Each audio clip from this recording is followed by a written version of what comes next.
नमस्कार, वंदे मातरम। बहुत बहुत स्वागत करता हूं मैं Yogesh B Mishra AD news sir के साथ चैनल में। तो आइए शुरू करते हैं आज की।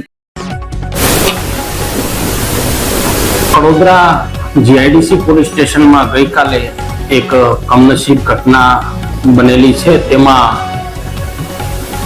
અંદરોઅંદરના ઝઘડામાં કુલેન્દર શ્રી ભગવાન ચૌહાણ 20 વર્ષની ઉંમરના છે, તેમનું મોત નીપજ્યું છે। છરીનો ઘા ડાબા ભાગમાં આરોપીએ મારી અને હૃદય સુધી પહોંચાડીને તેમનું ઘટના સ્થળે મોત નીપજાવ્યું છે।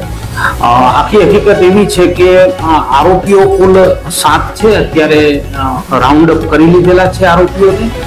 આ 7 આરોપીઓ અને મરનાર તમામ એક જ કંપનીમાં નોકરી કરતા હતા અને પાણી પીવાની બોટલ બાબતે ઝઘડો થયેલો।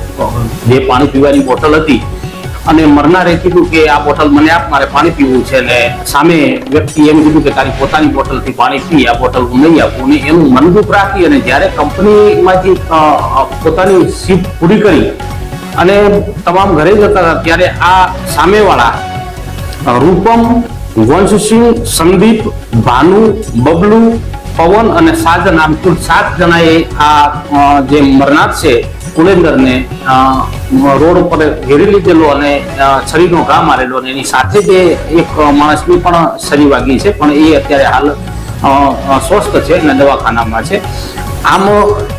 આનું મોત નિપજાવી અને 7 વ્યક્તિઓ ભાગી ગયેલા। પોલીસે તાત્કાલિક એમને તમામ જગ્યાએ રેલવે સ્ટેશન અને મૂળ બધા છે પ્રયાગરાજના, ઉત્તર પ્રદેશના, એટલે અન્ય જગ્યાએ ભાગી ન જાય એના માટે પોલીસે ટીમ બનાવી। પીઆઈ પોતે અલગ અલગ જગ્યાએથી તેના માણસો થકી માણસોને સરેન્ડર કરી લીધા છે અને આગળની તપાસ ચાલુમાં છે।